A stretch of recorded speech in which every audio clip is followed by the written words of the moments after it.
Okay, so, just driving today on a Thursday, and just wanted to talk about a few things that always bothers me about people who first get started working out.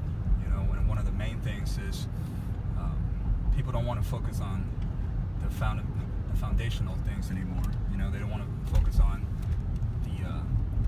the things that you need to focus on when you first start something.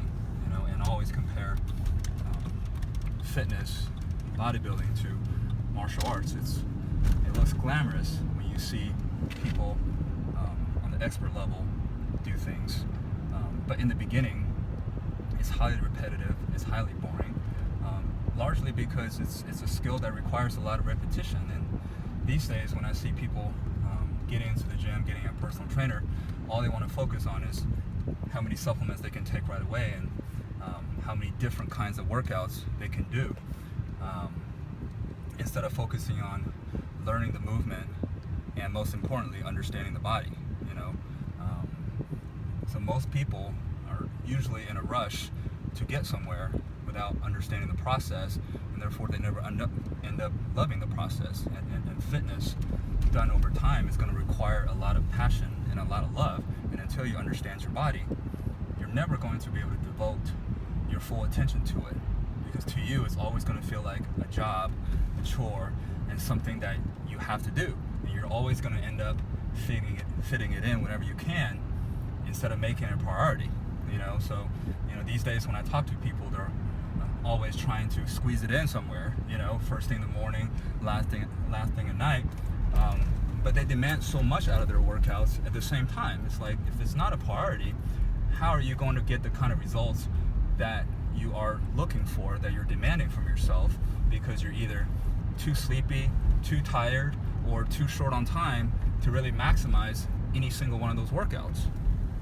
So I guess my advice to people getting started is really, learn the basics, spend the time to repeat the things that needs to be repeated, look for the right guidance, and use advice given by other people as a reference guide instead of a Bible. Don't copy them.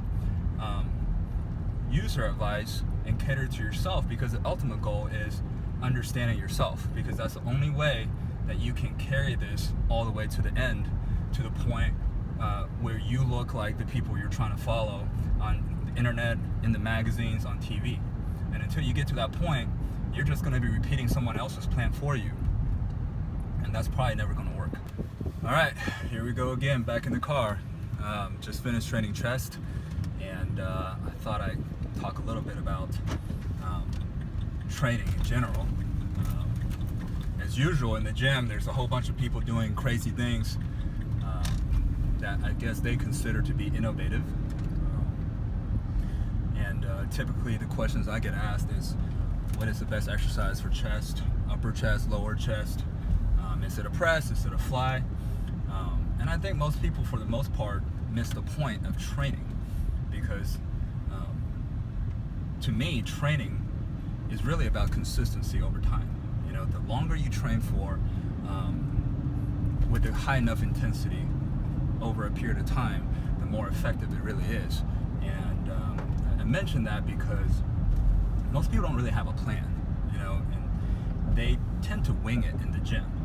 They take this instinctive training thing a little bit too far, and to me, instinctive training needs to be left in the hands of people who are advanced enough, who have done this for enough years to know how their body works.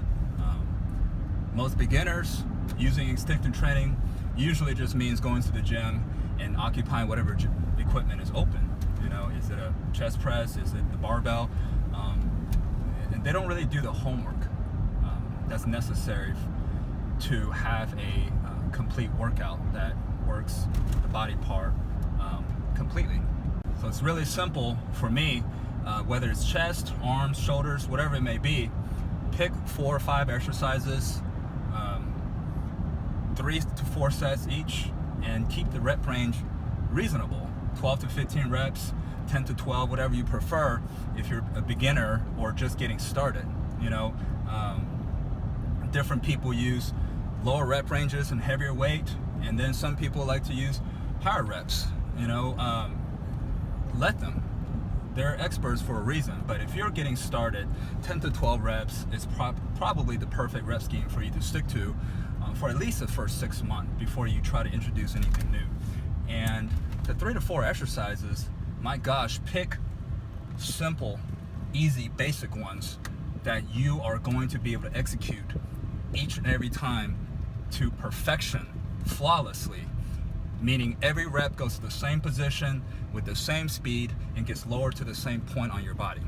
Because I see far too many people using advanced techniques, exercises, tools, and gadgets to do exercises that are still best executed on a flat bench, on an incline bench, on the floor, with barbells, dumbbells, and that's it.